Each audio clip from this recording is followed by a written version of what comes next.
नमस्कार स्टूडेंट्स, आज हम कंटिन्यू करेंगे हमारा टॉपिक वैक्सीनेशन। इस फिगर में आप देख रहे हैं the HIV particle approaches the host cell. यहाँ पर जो HIV पार्टिकल है ये होस्ट सेल के पास में आ रहा है। Then let's see the entry of virus again into the blood cell. अब जो वायरस है वो ब्लड सेल के अंदर एंटर करने की कोशिश कर रहा है। Viral RNA strand in the cytoplasm. ये वायरल स्ट्रैंड जो है ये हमारे सेल के साइटोप्लाज्म में है। Then new virus particle being assembled inside the host cell. अब हम एड्स के बारे में स्टडी करेंगे। तो एड्स का जो डायग्नोसिस है वो किया जाता है एलिसा से। एलिसा ये वाइवा में भी पूछा जाता है। देन 1 मार्क के लिए इसका फुल फॉर्म पूछा जाता है थियोरी में भी। तो enzyme linked immunosorbent assay. Prevention of AIDS, acquired immunodeficiency syndrome. AIDS has no cure, prevention is the best option.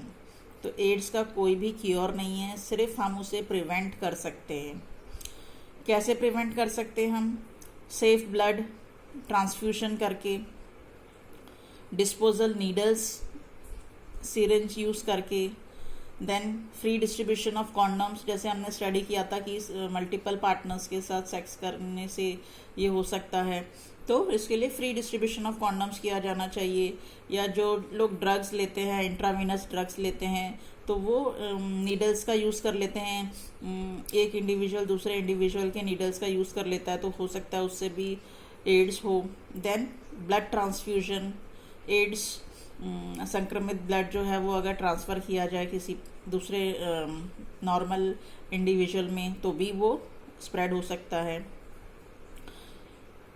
तो यहाँ पर कुछ दिखाया गया है कि एड्स डज नॉट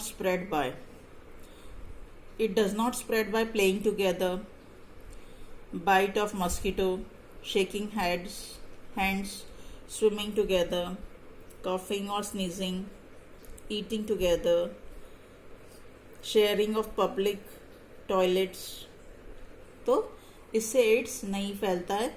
तो इसलिए हमें, जिन लोगों को एड्स है, तो उन्हें सोसाइटी में हमें उन्हें नीचा नहीं देखना चाहिए या हमें अलग सा महसूस नहीं कराना चाहिए। They are also normal.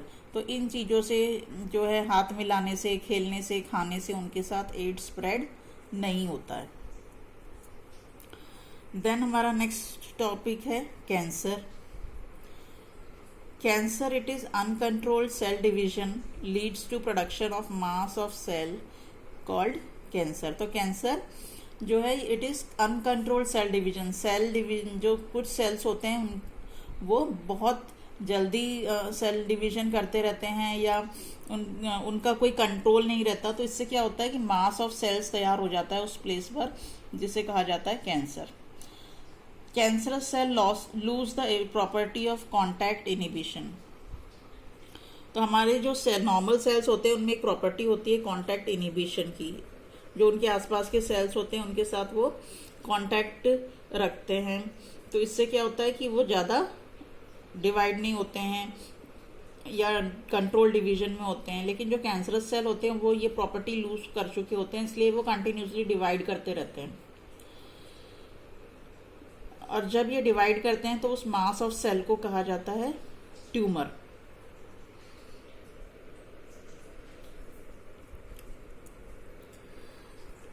Tumours, अब they are of 2 types, benign tumour and malignant tumour.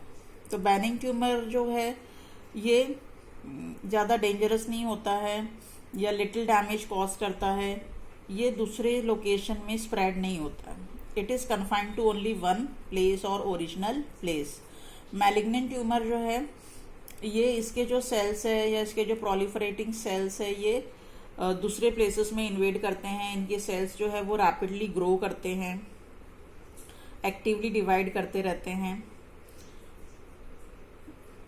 और जब ये कैंसरस सेल एक साइट से या साइट ऑफ ओरिजिन से दूसरे प्लेस पर चले जाते हैं थ्रू ब्लड, तो और फिर नॉर्मल सेल्स को भी ये कैंसरस सेल में कन्वर्ट कर देते हैं, तो इस प्रॉपर्टी को कहा जाता है मेटास्टेसिस।